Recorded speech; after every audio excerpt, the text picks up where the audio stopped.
إن الحمد لله نحمده ونستعينه ونستغفره ونستهديه ونتوب إليه ونعوذ بالله من شرور أنفسنا ومن سيئات أعمالنا من يهده الله فلا مضل له ومن يضلل فلا هادي له. أشهد أن لا إله إلا الله وحده لا شريك له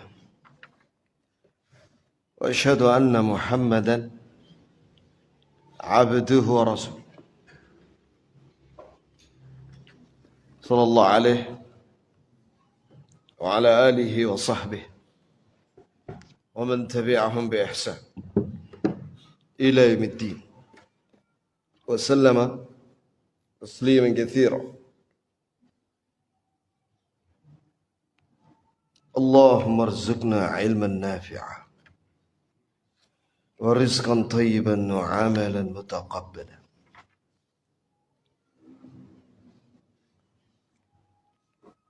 ثم أما بعد, jamaah sekalian, kita lanjutkan pembacaan kitab Al-Qaul Mubin fi Akhta'il Musallin, yaitu di sini halaman 384, yaitu kesalahan berikutnya tentang salatul zuhur ba'dal jumu'ah, yaitu salat zuhur setelah salat Jumat. Berkata penulis hafizahullah, la tajuz salatul zuhri ba'da salatil jumu'ah. Tidak boleh salat zuhur setelah salat Jumat. إذ من المعلوم من دين الإسلام بالضرورة, sebab sudah diketahui dalam agama Islam,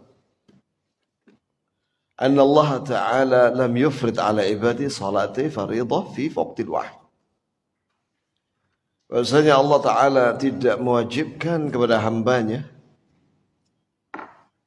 dua salat dalam satu waktu. Jazakallah khair. Faman kana fi makanin fihi masjid, apabila di satu tempat di situ ditegakkan masjid, ini salat Jumat, tuqamu fihi al-jumu'ah, ditegakkan salat Jumat di masjid itu, yajibu alaihi nusalliyaha ma'al jamaah, maka wajib baginya dia salat Jumat bersama jamaah. Illa idza kana ya'taqid anna salat al-jumu'ah fiha batilah syar'an, kecuali kalau dia meyakini bahwasanya salat Jumat di situ batil secara syar'i. Kenapa? Li faqdi ba'di syurutiha, karena hilang sebagian dari syarat sahnya salat.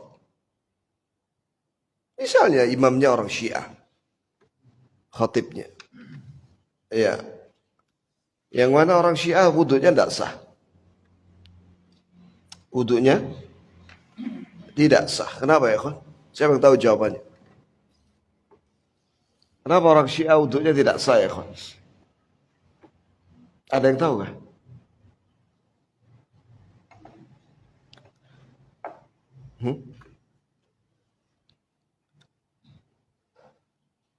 Ada yang tahu? Apa itu? Ya, tidak seperti apa yang bisa wudu lain, beda sama orang Syiah. Ya, orang Syiah itu kalau wudu ya kawan, pas bagian kaki, mereka tidak membasuh kaki, tapi cukup mengusap saja mereka, sehingga wudunya tidak sah. Tumitnya kering, mata kakinya kering, telapak kaki kering dari air wudu. Sedangkan Rasulullah SAW menyatakan dalam Sahih Bukhari Muslim, wailul lil aqabi minan nar. Neraka wail atau jurang neraka wail bagi orang yang tumitnya kering dari air wudu. Jelas ya jamaah? Jadi antum kalau melihat ada orang Syiah jadi imam, jangan salat di situ. Sebab Pak, salatnya batilah syar'a. Batil secara syar'i. Atau misalnya imamnya adalah orang Ahmadiyah. Orang Ahmadiyah menyatakan bahwa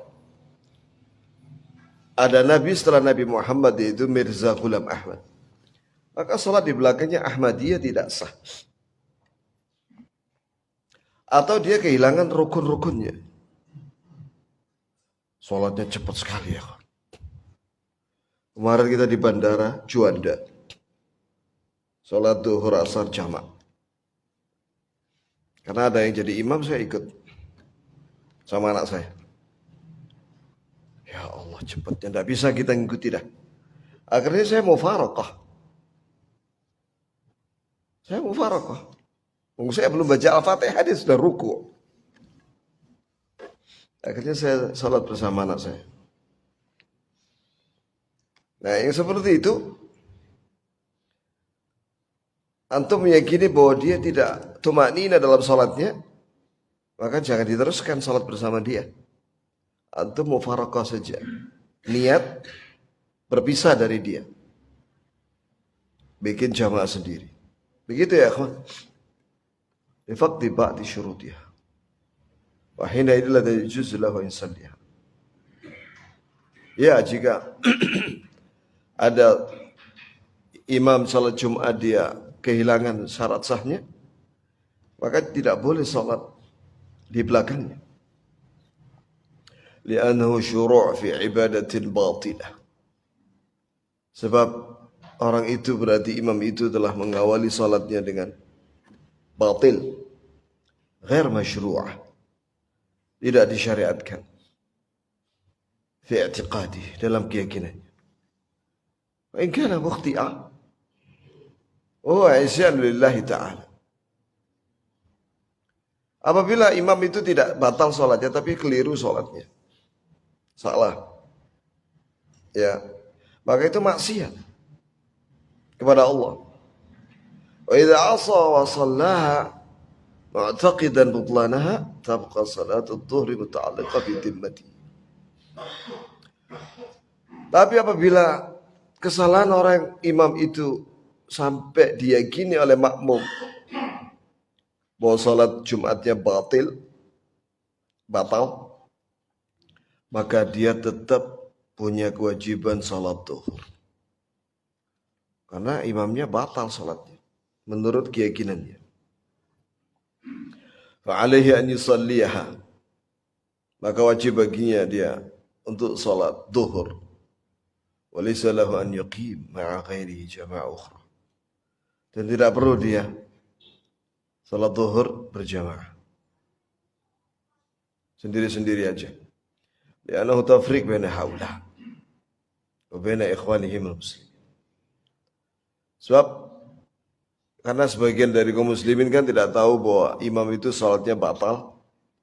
Kalau dia bikin jamaah lagi nanti memecah belah jamaah kaum muslimin. Alladzina aqamul jum'ah qablahum. Karena mereka sudah salat Jumat sebelumnya. Cuman mereka tidak tahu bahwa imamnya salah batal atau batal salatnya. Ya jelas ya jemaah. Jadi misalnya ada orang meyakini bahwa imam itu ketika salat Jumat batal salatnya orang itu, imam itu. Apakah karena dia orang Syiah atau Ahmadiyah, atau dia meyakini ada satu hal kesalahan imam itu yang menyebabkan salatnya batil. Maka dia ini yang yakin ini harus salat zuhur setelahnya. Wa amma idza shallaha mu'taqidan sihhataha. Adapun jika imam itu salat dan makmum meyakini bahwa imam itu salatnya sah. Fala yajuzu lahu an yusalli ba'daha dhuhra. Maka tidak boleh baginya, jadi makmum itu untuk salat zuhur setelahnya. La munfaridan wala jamaah. Tidak boleh salat zuhur sendiri maupun berjamaah. Li'annahu yakunu bihadza mukhalifan lil ma'lum min ad-din bid-darurah. Sebab kalau dia salat zuhur berarti dia telah menyelisihi perkara agama yang sudah pasti. Wa qat'i yadhunnu bi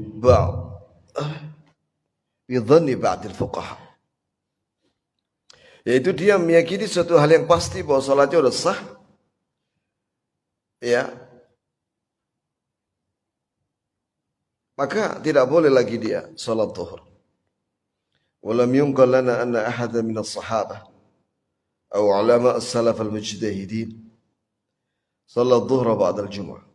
Tidak ada satupun nukilan riwayat dari para sahabat atau ulama salaf, yani tabi'in atau atba'ut tabi'in dan para imam madhab, tidak ada mereka berfatwa salat zuhur setelah salat Jumat.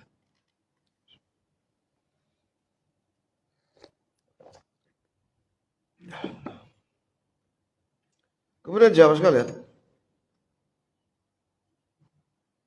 waqad ja'a Syafi'i Baghdad wa fiha 'iddat masajid wa lam yanqul anhu aw yunqal anhu annahu kana yusalli adh-dhuhr ba'da al-jum'ah. Wa Imam Syafi'i rahimahullah, salah satu imam yang diakui oleh para ulama, sampai gurunya penulis buku ini, yaitu Syekh Al-Albani, mengatakan sekiranya bermadzhab itu wajib, saya mengikuti mazhab Syafi'i. Ya. Ketika Imam Syafi'i datang ke Baghdad, dari situ ada beberapa masjid. Tidak diriwayatkan dari Imam Syafi'i bahwa dia salat zuhur setelah salat Jumat. Walau fa'ala lam yakun fi'luhu syar'an yuttaba'. Sekiranya Imam Syafi'i salat zuhur pada Jumat, sungguh perbuatannya secara syar'i tidak boleh diikuti. Jelas karena dia bukan nabi, bukan seorang yang maksum. Wala yatawahhamanna alladhina yusalluna adh-dhuhra ba'da al-jum'ah anna al-khatt fi dhalika sahl. Li'annahu ziyadatun fil khair alladhi was-salat. Fa inna fihi khataran 'azim. Coba perhatikan ya ikhwan. Kata penulis hafizahullah, jangan menyangka orang yang salat zuhur setelah salat Jumat bahwa ini adalah kesalahan yang mudah. Ya. Justru ini adalah bahaya yang besar. Mengapa? Min haitsu annahu syara'a ibadah lam ya'dzan biha Allah. Sebab dia mensyariatkan sesuatu yang tidak diizinkan oleh Allah, itu salat zuhur ba'da salat Jumat. Wa syari' huwa Allah subhanahu. Coba perhatikan ya ikhwan. Bahwa yang memberikan yang berhak bikin syariat, aturan agama itu siapa? Allah subhanahu. Maha suci dia dari segala tandingan.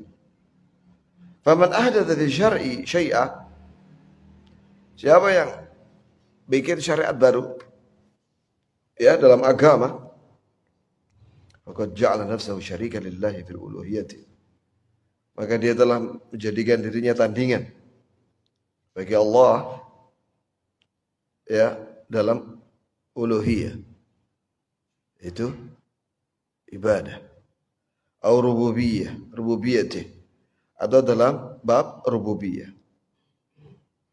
Karena dalam rububiyah itu ada 3 makna ya kawan. Itu bahwa Allah itu pencipta, pemilik dan pengatur alam semesta. Nah, salah satu makna mengatur adalah mengatur dalam syariat. Maka hak mengatur syariat agama itu adalah Allah Jalla wa'ala. Wa man wafaqahu wa qad ittakhadahu syarika. Coba perhatikan ini ya. Siapa yang setuju dengan orang yang bikin syariat yang tidak pernah disyariatkan oleh Allah, berarti dia telah menjadikan orang itu sebagai tandingan dalam bab uluhiyah dan rububiyah. Kama qala ta'ala, sebagaimana Allah Ta'ala berfirman dalam surat Asy-Syura ayat 21. Ya ikhwan, kenapa kadang-kadang para ulama tidak menyebutkan nomor ayat, cuma disebutkan nama surat? Karena nomor ayat di dalam Al-Quran itu ikhtalafa ala ulama. Ulama beda pendapat. Minimal ada dua, minimal. Yang pertama, ada yang menyatakan bahwa basmalah itu ayat yang pertama dalam setiap awal surat. Pendapat yang kedua, bahwa basmalah tidak termasuk surat ayat yang pertama.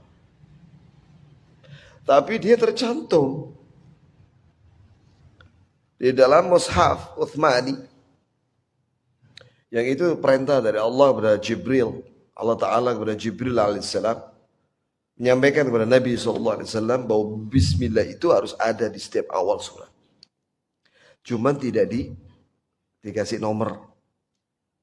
Nah, karena ada perbedaan ini, maka ulama sering tidak menyebut nomornya, nomor ayat. Tapi cukup disebutkan apa? Nama surat. Jelas ya jemaah? Karena ada sebagian orang bangga dengan seorang da'i. Dia condongnya ke arah Mu'tazilah. Dalam setiap ceramah dia sering menyebut nama surat plus nomor ayat, hadits dan nomornya. Seolah dia hafal. Setelah dicek sama kawan-kawan, ternyata dia salah-salah juga menyebut nomor hadits. Ya, karena itu sering dibanggakan sama orang-orang yang tidak mengerti manhaj sunnah. Terpukau dengan dia. Padahal penyebutan nomor ayat itu atau juga nomor hadis tidak mesti benar. Karena khilaf para ulama, ada perbedaan pendapat tentang nomor ayat. Jelas ya jemaah? Allah Ta'ala berfirman dalam surat Asy-Syura, Am lahum syuraka syara'u lahum minad din ma lam ya'dzan bihi Allah. Apakah mereka memiliki tandingan-tandingan yang membuat syariat untuk mereka dari agama yang tidak pernah diizinkan oleh Allah? Coba perhatikan ya. Maka di sini menunjukkan bahwa menyampaikan agama itu berarti menyampaikan syariat yang Allah waqa alaihi. Itu istilahnya Ibnu Qayyim dalam kitabnya I'lamul Muwaqqi'in. Seorang mufti atau seorang qadhi atau seorang khatib atau seorang da'i itu ketika dia menyampaikan fatwa, itu sama saja dia seperti menyampaikan aturan yang Allah di situ sudah mentandatanganinya. Itu makna tauqi'. Ya, maksudnya Allah menyetujuinya gitu loh. Maka harus hati-hati seorang khatib atau seorang mufti atau seorang qadhi atau da'i ketika menyampaikan masalah agama, pastikan bahwa apa yang disampaikan itu, satu, ada dalilnya. Dua, pengambilan dalilnya benar. Tiga, berdasarkan keterangan ulama terdahulu. Begitu caranya supaya selamat. Jelas saja, Mas. Jadi jangan dia menyampaikan sebuah masalah agama, nggak pakai dalil, apalagi nggak ada ulamanya lagi, ulama dahulu maksudnya. Lalu terus dia ngarang-ngarang sendiri itu. Siapa yang mengizinkan dia? Itu ya. Agama ini dari langit. Dari Allah yang menciptakan langit dan bumi. Allah turunkan kepada Nabi Muhammad SAW. Disampaikan kepada para sahabat radhiyallahu anhu. Yang mereka itu a'lamun nas. Sahabat itu orang yang paling alim dengan Al-Quran dan hadis. Karena mereka tahu. Kalau nggak paham dia tanya sama Rasulullah sallallahu alaihi wasallam. Tiba-tiba ada orang misalnya zaman sekarang menyampaikan masalah agama sama sekali tidak pernah diyakini dan diamalkan oleh para sahabat. Apakah kita lebih tahu daripada sahabat? Itu ya jamaah. Jadi dalam masalah keyakinan atau masalah syariat itu harus merujuk kepada Al-Quran dan Sunnah ala fahmi salafin as-salih, menurut pemahaman salaf as-salih. وقد بين رسول الله صلى الله عليه وسلم معنى اتخاذ أهل الكتاب أحبارهم ورهبانهم أربابا من دون الله لأنهم لم يكونوا يعبدونهم ولكنهم كانوا إذا أحلوا لهم شيئا استحلوه وإذا حرموا عليهم شيئا حرموه. Dan Rasulullah SAW telah menjelaskan makna orang-orang Nasrani dan Yahudi menjadikan para pastor dan rahib mereka ya sebagai rob-rob selain Allah. Bahwa mereka orang-orang Yahudi dan Nasrani tidak menyembah pastor itu, tapi para pastor itu menghalalkan sesuatu yang diharamkan oleh Allah.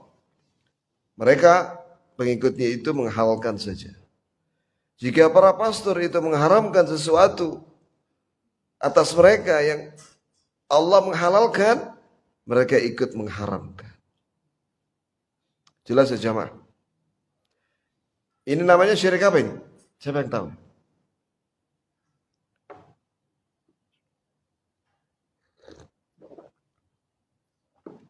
Namanya syirik apa ya, kawan? Saya sudah sering loh menyampaikan ini di sini. Kajian akidah. Dulu pernah kita bahas dalam Firqatun Najiyah, masih ingat saya itu. Maghrib. Ada syirik besar, ada 4. Di antaranya apa? Syirik ketaatan. Antum ingat-ingat itu? Atau catat di buku. Syirik taat. Yaitu syirik mengikuti orang lain di dalam menghalalkan apa yang diharamkan oleh Allah dan mengharamkan apa yang dihalalkan oleh Allah. Catat itu ya, kawan. Maka di sini bahaya taklid buta itu. Dalam Islam tidak boleh orang taklid buta. Kecuali darurat. Yakni dia orang awam, tidak bisa baca, tidak bisa menulis, buta huruf. Maka dia taklid dengan ulama sunnah. Boleh. Dia nggak bisa baca. Nggak paham juga disampaikan dalil. Ya sudah ngikuti ulama sunnah. Tapi kalau dia bisa baca, bisa nulis, ya ini baca kitab gundul maksudnya, maka haram baginya taklid buta. Tapi dia harus belajar dan membandingkan. Ya, jadi kalau ada orang menyuruh sholat duhur, sholat Jumat, maka jangan diikuti karena dia telah bikin syariat baru. Panjang pembahasannya, Masya Allah. Ya. Oh maka yadhuna tilkal ahkam illa bimithli syubuhat. Orang-orang yang menyuruh orang lain untuk salat zuhur, salat Jumatan, itu sebenarnya bukan hukum syar'i. Itu adalah syubuhat. Tahu syubuhat ya kawan? Syubuhat itu maknanya ada dua, bid'ah dan dhalal. Itulah makna syubuhat. Ya, antum harus tahu istilah-istilah ulama itu ya. Salah satu hal yang penting ketika kita membaca bukunya ulama, itu kita harus paham istilah-istilah ulama. Ya, seperti ini. Syubuhat. Apa arti syubuhat? Itu bid'ah dan kesesatan. Allati hadathat biha al-bid'ah ad-diniyah fil Islam. Nah, diterangkan oleh penulis. Jadi orang-orang yang menyuruh orang lain untuk salat duhur, salat Jumatan, itu adalah syubuhat yang diada-adakan sebagai bid'ah agama dalam Islam. Min haitsu innaha ziyadatun fil khair aw al ibadah. Itu tambahan dalam agama yang tidak disyariatkan. Kenapa kita dilarang menambah-nambahi aturan agama ya? Siapa yang tahu?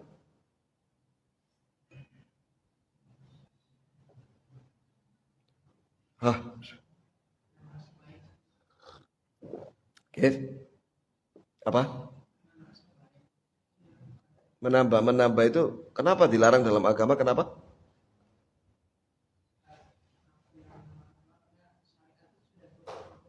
Sempurna ya. Barakallahu fiik. Karena Allah Ta'ala sudah berfirman, Al-yawma akmaltu lakum dinakum. Pada hari ini telah aku sempurnakan agama kalian. Sesuatu yang sempurna tidak boleh ditambah. Tidak boleh.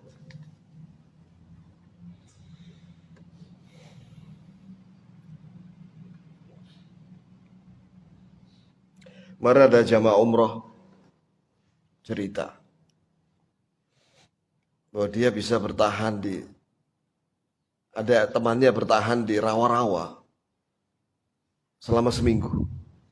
Saya tanya, mangane oh, ada caranya. Terus gak masuk angin tak? Ada ilmunya. Lah ilmu apa itu saya tanya. Nah, baru dia ngomong ilmunya kayak ilmu apa gitu loh, kayak semacam tenaga dalam tak, kebal tak apa gitu. Baru saya terangkan tentang bahayanya ilmu kebal-kebal itu. Ya mudah-mudahan dapat hidayah. Amin. Ya. Lanjut. Sampai jam berapa ya? Sudah terbit ya? Sudah. Selanjutnya,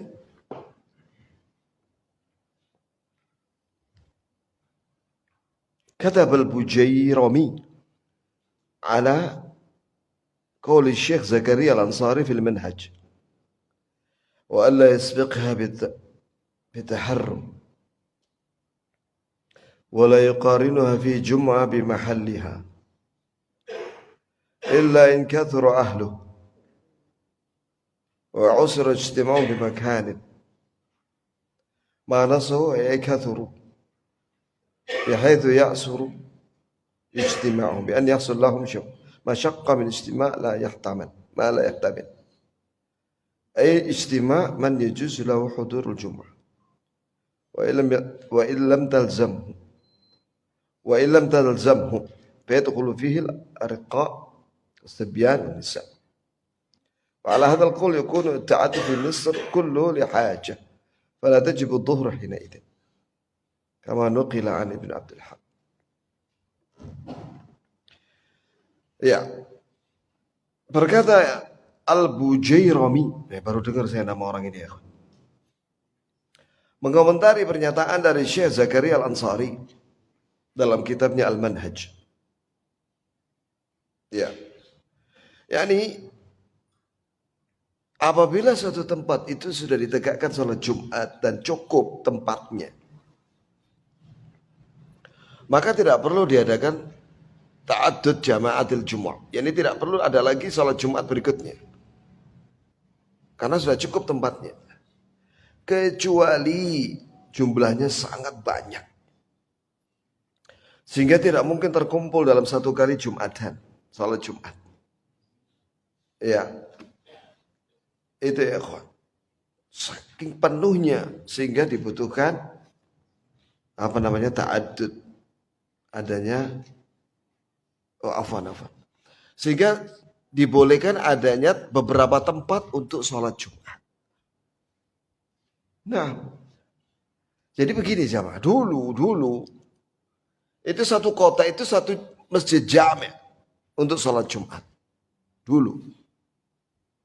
Karena penduduknya waktu itu cukup untuk Jumatan satu masjid jami'. Nah, ketika manusia sudah semakin banyak, maka diperlukan beberapa tempat di satu kota, bahkan satu desa. Ada beberapa masjid yang ditegakkan di situ salat Jumat dan tidak wajib salat zuhur.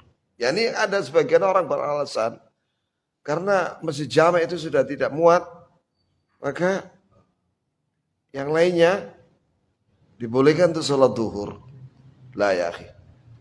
Adakan di tempat lain sholat Jumat, ya, jika tidak cukup tempat itu. Kemudian qala minal mutaakhirin, inna yusannu iqamatu dhuhrin ba'da al-jumu'ah. Khurujan minal khilaf man yamna' at-ta'addud mutlaqan. Terus ada lagi yang berpendapat orang sebagian mutaakhirin, orang-orang belakangan. Bolehnya sholat zuhur setelah sholat Jumat dengan alasannya apa? Keluar dari khilaf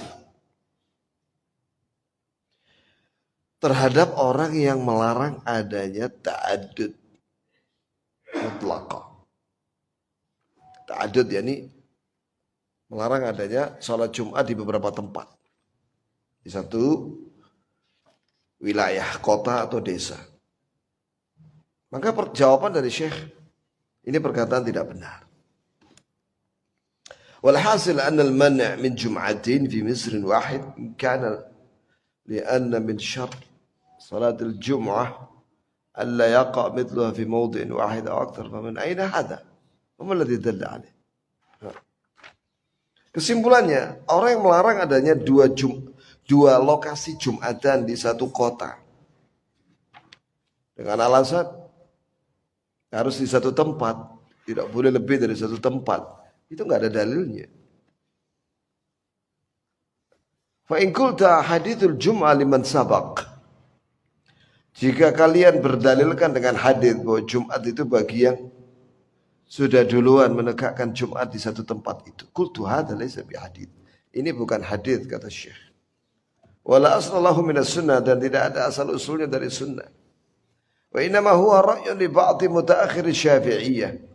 Ini hanya pendapat dari sebagian mutaakhir atau orang-orang Syafi'iyah belakangan. Dhannahu man la ilma indahu haditsan nabawiyyah. Dia menyangka bahwa ini adalah hadits Nabi, padahal bukan. Saya jadi teringat ya kawan bahwa Syafi'iyah mutaakhirah. Aneh-aneh ya. Syafi'iyah yang belakangan ini yang Zaman sekarang ini apalagi. Sebenarnya mutaakhir itu dimulai dari abad ke-7. Ya, sebagaimana diterangkan dalam buku apa tentang sholat itu, karya Hasbi As-Siddiqi. Itu pernah dengar begitu ya kan? Di situ diterangkan klasifikasi Syafi'iyah mutaakhirah. Pengikut Syafi'i yang datang belakangan. Di antara banyak sekali ya fatwa Syafi'iyah mutaakhirah yang sama sekali nggak ada dalilnya. Di antaranya ini yang membolehkan sholat Jumat, sholat duhur setelah sholat Jumat. Terus ada lagi Syafi'iyah mutaakhirah. Mereka berkeyakinan Asy'ari, Maturidi. Ya, saya pernah memberi nasihat pada salah seorang ustaz mereka. Antum Syafi'iyah, ngaku Syafi'iyah. Lah kenapa akidahnya kok Asy'ari? Memangnya Abul Hasan al-Asy'ari lebih alim daripada Imam Syafi'i? Gak jawab deh. Harusnya antum mengikuti akidahnya Imam Syafi'i. Jangan mengikuti akidahnya Asy'ari. Di antara bid'ah Syafi'iyah mutaakhirah yaitu at-talaffudhu bin niyyah. Mengucapkan niat dengan lisan. Usalli fardhu subhi rak'ataini fi jama'ah fi masjid al-muttaqin. Ya.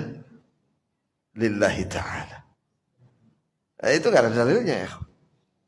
Kalau wudu, nawaitul wudu'a li raf'il hadathil asghari taqarruban ila Allah. Kalau mau puasa, nawaitu shauma ghadin. Apalagi itu? Ya itu sudah ya. Nah, itu enggak ada dalilnya, ya. Enggak ada dalilnya. Sama sekali enggak ada dalilnya. Bahkan bertentangan dengan fatwa Imam Syafi'i langsung. Ketika di bab salat dia mengatakan wa an yanwiya ma'a takbiratil ihram. Seorang itu niat ketika salat itu bersamaan dengan takbiratul ihram. Allahu akbar. Niat dalam hati. Itu Imam Syafi'i. Tapi Syafi'iyah mutaakhirah usalli fardhu, usalli sunnah. Ya. Bahkan karena kadang-kadang mereka kan ragu ya. Mengucap usalli itu sah apa enggak? Sudah benar apa belum? Diulangi sampai 3 kali. Pernah saya sholat di belakang mereka. Ini masjid Dewan Dakwah ini pusat. Keramat Raya 45. Imamnya itu dari sana lah, antum tahu, ya. Ya, yang mereka itu baca usolli. Saya dengar langsung dia juga muadzin tapi kadang merangkap jadi imam. Usolli, ya sudah kita tunggu dulu sampai selesai usolli kan. Setelah itu dia takbir, Allahu Akbar. Maka saya takbir, Allahu Akbar. Tiba-tiba dia bilang usolli. Baca lagi. Lalu terus makmumnya ya apa gimana? Wah, ini rusak. Ya. Jelas ya jemaah. Jadi tidak ada usolli. Ya, itu karangannya orang Syafi'i yang mutaakhirah. Itu harus tahu itu. Ya, ini pengajian perdana setelah umrah ya. Saya sebenarnya masih capek ini ya, kawan. Suaraku sebenarnya rada suak, tapi alhamdulillah pagi ini rada enak ya. Subhanallah, alhamdulillah. Datang tadi malam jadi masih ngantuk-ngantuk ini ya. Jadi saya cukupkan sampai di sini. Ya, sampai ini ya. Insyaallah kita akan sambung lagi di lain kesempatan biidznillah taala. Apa ada pertanyaan ya, jemaah?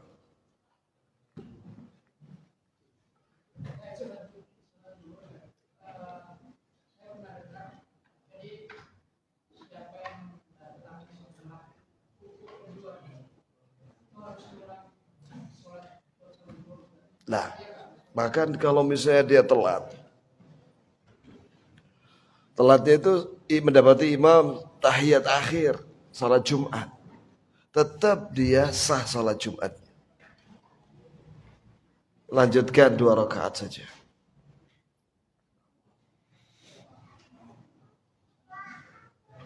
Ya, alhamdulillah. Kecuali kalau dia sudah tidak mendapati imam, yakni dia mendapati imam sudah salam. Salam yang kedua udah selesai dah. Maka dia salat zuhur. Ya ikhwani, usahakan kita jangan suka telat-telat ya ikhwan. Ya. Apalagi sampai habis salat Jumatan baru dia datang. Gimana ini? Apalagi sampai 3 kali dia tanpa uzur. Kan sudah pernah kita bahas itu. Di stempel hatinya oleh Allah munafik. Na'udzubillah min dzalik. Iya. Ada lagi? Sudah kita tutup dulu ya. Subhanakallah wa bihamdik. Asyhadu an la ilaha illa anta astaghfiruka wa atubu ilaik. Assalamualaikum warahmatullahi wabarakatuh.